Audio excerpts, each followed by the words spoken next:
Now at 8:35, it is not summer without a blockbuster action-adventure movie, and Transformers Dark of the Moon certainly fits that bill. Shia LaBeouf returns in the highly anticipated third film of the franchise to once again fight for humans and Autobots. Take a look.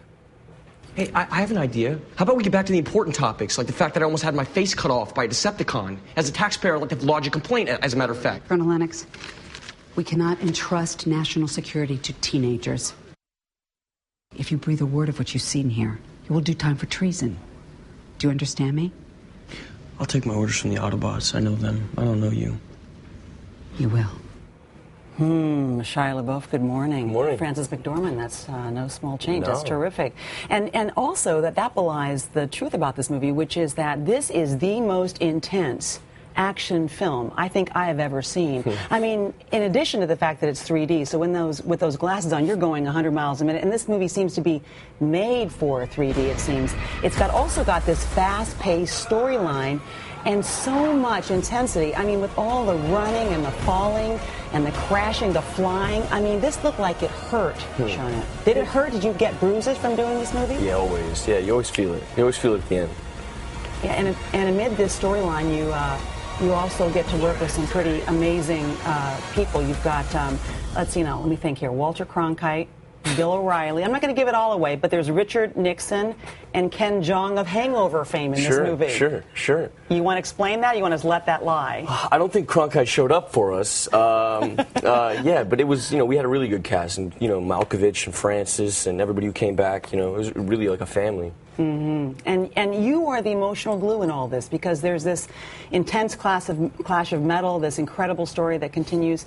But your character, Sam Witwicky, at this point, he's just finished college and he can't get a job, but he can get a smashing girlfriend. How about that? Oh my gosh, lucky Sam, lucky Shia. Yeah. You want to tell us definitely. about her? Well, she's incredible. Yeah, Rosie, is a tough spot to jump into, and she's so poised, and she really was like a cheerleader for all of us. She is, of course, beautiful.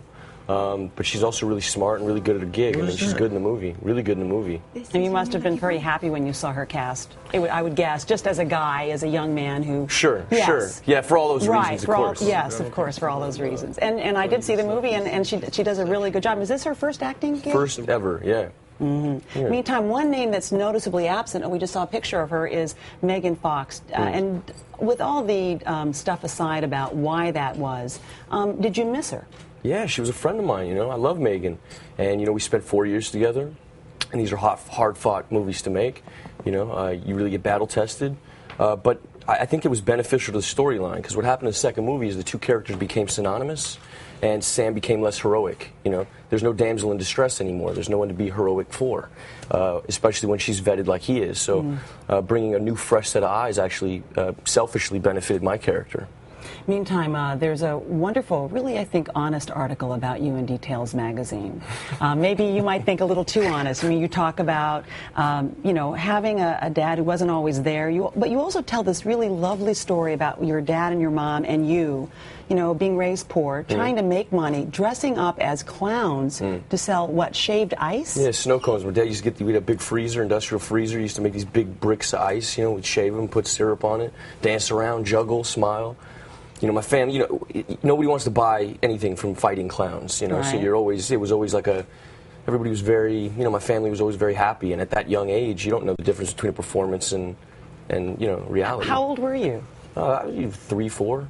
Really? Yeah. So you've been performing for a long time. And how does that intensity inform, do you think, your work? Because there's something just so incredibly honest about you when you're on the screen. Thank you. And, I think I'm saying what pretty much the reason why you're continuing to be cast in all these great movies, there's something quite honest. Is that, do you think, connected to this background, this past? Probably, yeah. I mean, maybe a lack of fear also. And I understand the benefits of the honesty as well, and people do capitalize on it, and and myself as well. Yeah, I mean, I understand. And usually I get anchored, it's sort of, I'm being hired to anchor these films, these fantasy films, and I'm usually the human anchoring, the human element. Yeah, so my job really is to make it as natural as possible and as real as possible, and that's what I try to do.